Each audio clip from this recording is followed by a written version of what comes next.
আমি যখন ফেসবুকে দেখি, হ্যাঁ আপডেট লাইভ দেখি যে আমাদের সচিবালয়ে হ্যাঁ অগ্নিকাণ্ড হইতেছে, আমি সাথে সাথে বাসা থেকে বের হওয়ার পরে 3টার সময় আমি এখানে আসি। আসার পরে আমি দুই সাইডে আমি দেখতেছি আগুন জ্বলতেছে।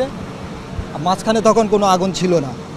প্রায় 4 ঘন্টা, 4.5 ঘন্টা, 5 ঘন্টা আগুন জ্বলার পরে মাঝখান থেকে আগুনের সূত্রপাত হচ্ছে। দুই পাশ থেকে আগুন জ্বলতেছে। মাঝখানে যদি আরেকটা 3টা যদি রাডার থাকতো তাহলে এতটুকু ক্ষয়ক্ষতি হতো না। ফায়ার সার্ভিসে যদি 3টা রাডার নিয়োগ দিত, আমার সম্ভবত এতটুকু আগুন ছড়াইতো না। আমি 3টা থেকে এখানে সারাক্ষণ এপাশ ওপাশ থেকে দেখতেছি। হ্যাঁ, আগুনের ভয়াবহতাটা কেমন ছিল? একসঙ্গে কি চারদিকে আগুন ছড়িয়ে পড়েছিল? প্রথমে আপনার দুই সাইড, হ্যাঁ প্রথমে দুই পাশ থেকে আগুন ছিল, অল্প পরিমাণে আগুন ছিল। এই পাশেও জ্বলতো, ও পাশেও জ্বলছে। কিন্তু এরপরে আপনার ধরেন 4টা, 4:30 বা 5টার দিকে আপনার এখানে মাঝখানে আগুনটা লাগছে আর কি। যদি 3টা রাডার দিত তাহলে এতটুকু ক্ষয়ক্ষতি হইতো না। আর বাংলাদেশের যেটা সচিবালয়, এটা কিন্তু আমাদের বাংলাদেশের হৃৎপিণ্ড।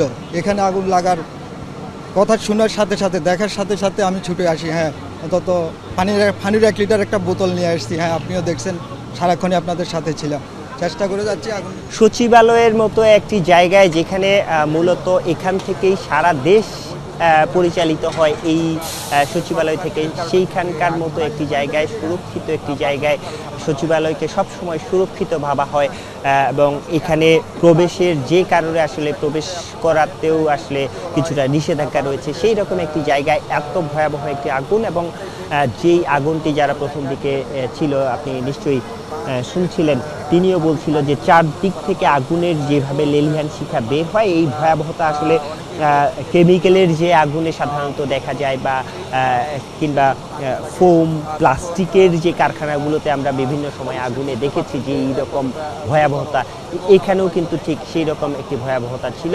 সেটি কি কারণে এমন ভয়াবহতা, সেটির এখানে কিছুক্ষণ আগে ফায়ার সার্ভিসের যে মহাপরিচালক ব্রিগেডিয়ার জেনারেল জাহিদ কামাল, তিনি ব্রিফ করেছেন এবং তিনি যেটি বলছেন যে মূলত আগুনটি যখন আগুনের সূত্রপাত হয়, আগুনের সূত্রপাত মূলত হয়েছে 6ষ্ঠ তলা থেকে।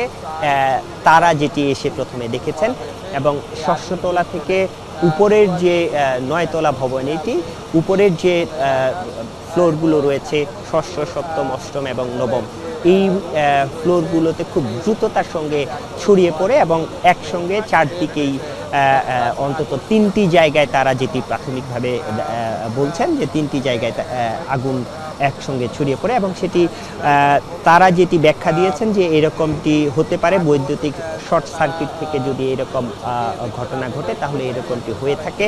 এবং তারা যেটি বলছেন যে ভেতরে ইন্টেরিয়রের কাজ চলছিল, সেই জায়গা থেকে আগুনের সূত্রপাত হয়েছে কিনা সেটি তারা প্রাথমিকভাবে ধারণা করতে পারেন। কিন্তু যেহেতু এখনো তদন্ত, এই ঘটনায় তদন্ত কমিটি নিশ্চয়ই গঠিত হবে, এবং তদন্ত কমিটি তাদের যে তদন্ত, সেই তদন্তের পরে আসলে এই ঘটনার যে মূল কারণ সেটি হয়তো তারা বলতে পারবেন।